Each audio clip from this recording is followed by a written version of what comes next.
You're listening to the 29th Peep Show mini episode of Bare Naked Bravery. My name is Emily Ann Peterson, and I'm a singer-songwriter, a marketing consultant, a bravery coach, and I host this awesome podcast, and I get to facilitate this wonderful community of Bare Naked Bravery Creative Misfits. It's amazing. You guys are so stinking amazing. It's so great.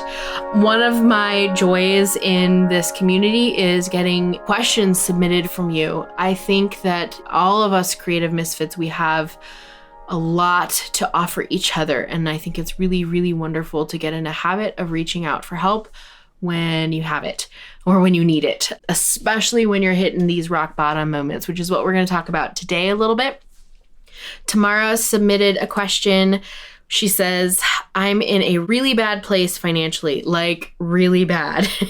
It seems like everyone I'm talking with about becoming a client of mine is backpedaling and turning away. What do I do? Please help. So, Tamara, good question. I have been there. I truly have. It sucks. It sucks balls. Hot, sweaty balls. It's the worst thing ever to feel like you're putting yourself out there, you're trying your best, you really want to help people, and what you're putting out there is not getting picked up by anyone. And in fact, it's causing people to run away from you. That hurts. It's really awful. So I have a couple tips for you. Again, these are not the end-all be-all advice, perfection advice. It is just from my personal experience, which is part of what this Peep Show bit is. It is a peek behind the curtains of what I experience on a weekly basis, and also just my personal experience with bravery in being a creative misfit like yourself. So, Tamara, this is for you. Take a deep breath. If you are going through this same thing and some of these questions that I talk about in these Peep Show episodes pertain to you and your situation, then I encourage you to shoot me an email, or you can check out the group class that we've got going called Guts. And you can check that out by going to barenakedbravery.com/guts, Guts. And it's a 6-week class where you get to jump in with other creatives like yourself and apply these bravery concepts to one unfinished project that you have. And together we're all going through and we're all putting a project out there, and it is really good. It's really awesome. So we would love to have you join us if that sounds like something that you'd be interested in. Again, go to barenakedbravery.com/guts and you will find out more information there. So, Tamara, let's talk about your situation. So, you're in a really bad place financially, which tells me that you're in a state of desperation. I'm imagining. I have seen that usually when creatives are in a bad place financially, they start making different decisions than they would if they weren't in a bad position financially. So I encourage you to look at that as one of your lenses to go, okay, I'm in a bad place financially, so I'm probably going to be making some decisions or putting myself out there in a way that I wouldn't normally choose to do otherwise. So what has helped me in the past is I'm in a bad place financially. I have to, before I have these client calls or before I talk with someone about my business or about my career or anything, I have to take a deep breath and find the feeling that I'm going for, even if I don't feel it right away. Sometimes you can take a deep breath, get really still, really silent, and find that sense of generosity that you really are looking for. Like for me, I love generosity. It's one of my highest values. I love being generous. It makes me feel good knowing that I can help other people. So for instance, we'll take generosity. So I'll before a big call or a big talk or a big sales pitch, I'll close my eyes, take a deep breath, and find that full generous feeling that I feel when I am feeling generous. Like when I'm able to spot a friend for lunch or buy an extra sweet gift for a friend. I love doing that. And it makes me feel warm and fuzzy, and my heart feels full and my belly feels full. And there's actually I can attach physical feeling to that value. So that's my encouragement to you. Sit down and ask yourself, what are your big values? And if everything were okay, how would that thing feel? Or how would it feel physically to have that value be met or that need be met already? So find that feeling before you jump into asking somebody for their money or for their attention or for their words or their generosity. That's the big one, because a lot of times I can do this. I don't know if other people can do this, but I can smell desperation a mile away.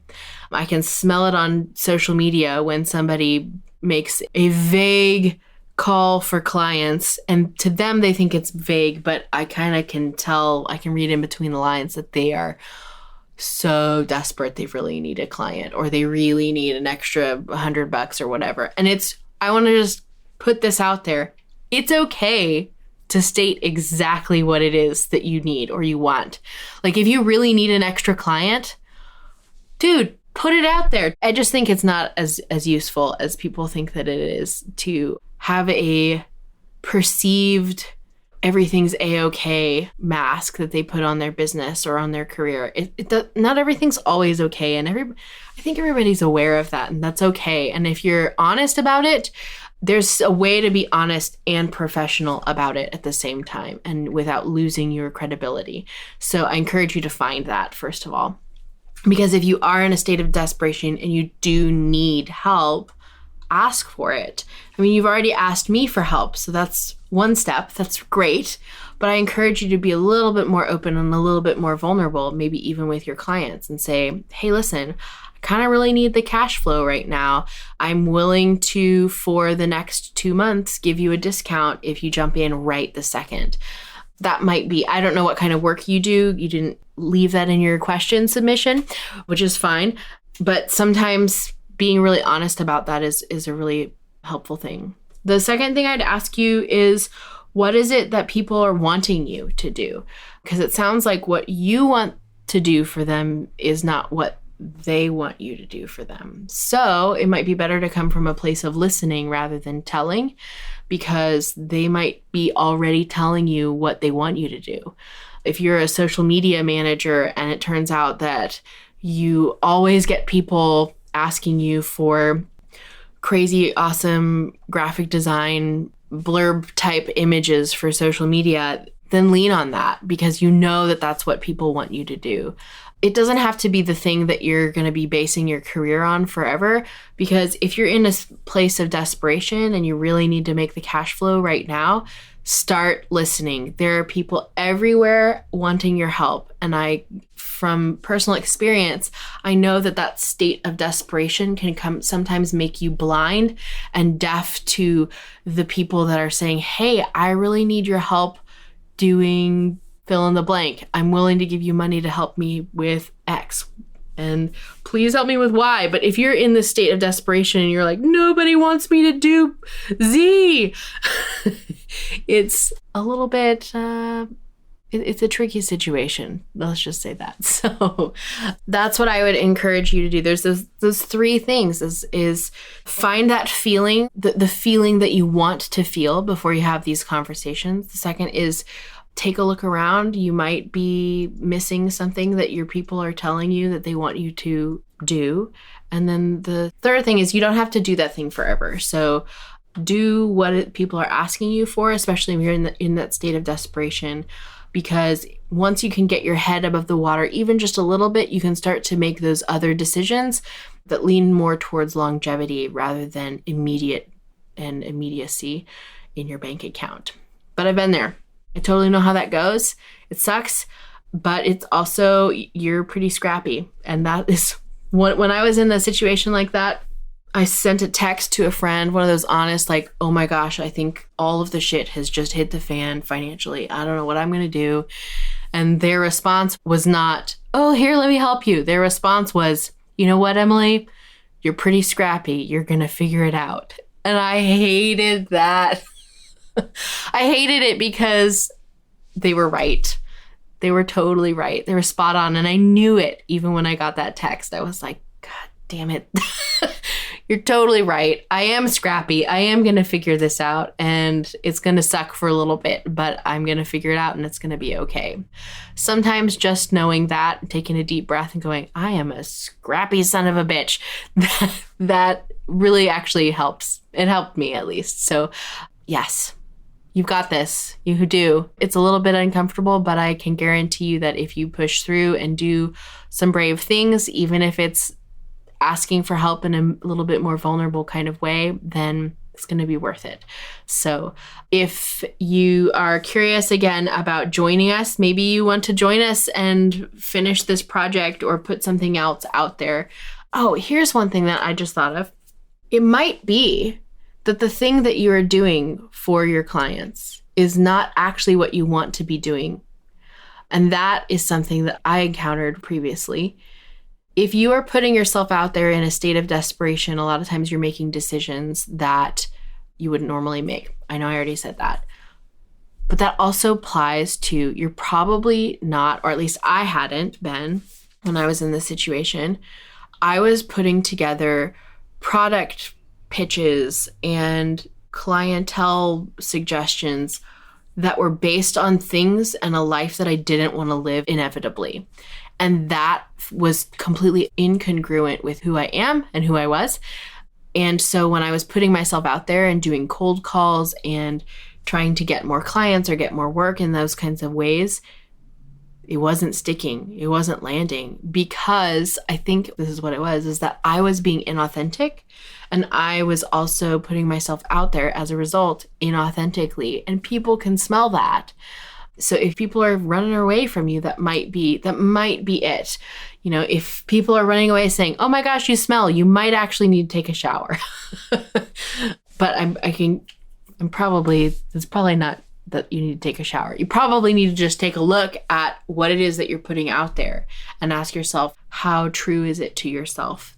It's a tough question, but it's worth asking. So that was your little bonus follow-up, because it just came to me. So have a great rest of your week. If you are curious about any of this kind of stuff, go check out barenakedbravery.com/guts, where we do all of this in person as a group for 6 weeks. We apply all of this stuff to an unfinished project. And maybe you have an unfinished project of the thing you've always been wanting to do, but you're so scared to do it. And you've been putting together these incongruent product packages or incongruent products that people aren't picking up because it's not actually you, and you're kind of terrified to do the real thing that you want to do. So check out Guts, because it might be the class for you. We can go from terrified to being really, really confident about putting yourself out there and feeling good about it and not needing to hurl up your breakfast because you're so nervous.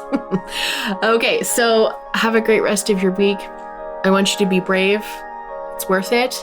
It's going to require some vulnerability. It's going to require some imagination and some improvisation, but you've got this. And I'm so glad that you asked me for help, Tamara. I want you to be brave, and I want everyone else listening to be brave, because we really do need your bare naked bravery.